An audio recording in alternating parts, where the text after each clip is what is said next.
दर्शनिया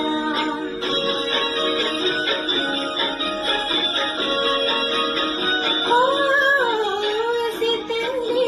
बेरिया शीतले तुझे पनिया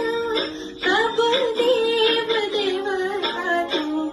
आके दर्शनिया जोडी जोडी सुपवादित